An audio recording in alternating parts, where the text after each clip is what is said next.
At dahil Sabado hahapon, naligo kami ng boss ko sa dagat.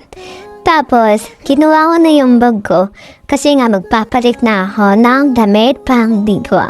Sa lahat ng taong nandyan sa dagat, ako lang yung nakaganyang damit.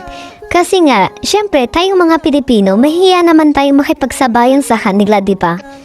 Pero in fairness yung dagat nila dito, parang Siargao lang. Ang liliit ng buhangin, ang gaganda ng tubig. Tapos, yung mga babae, naka-swimsuit sila. Pure silang mga Muslim pero kasi dito sa Jeddah, hindi na sila masyadong mahigpit. Parang bagong generation na ba sila, ganun.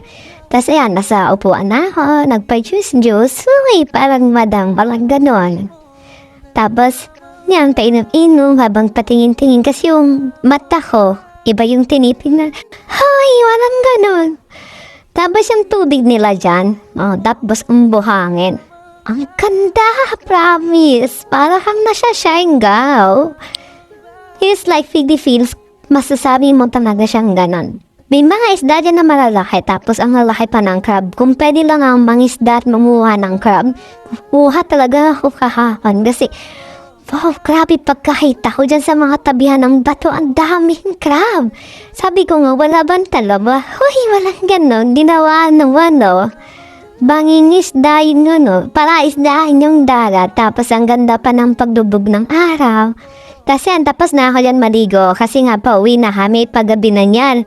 Mag-aalas 7 na. So mga alas 6 na mga oras yan. So habang ako'y nagre-relax, ito naman dalawang to. Dawal ng tawag, si Rodolfo at si Ronnie. Samahan na pa doon ng isa na to. Kung ano pa ng mga kailangan, ako'y ni-istrobo sa pag-relax. I-chat mo, hindi naman magre-reply. Hinahay yung dad niya. Huy, walang ganon. Istorbo talaga sila sa mga buhay ko ba? Char! Tapos ayan, video.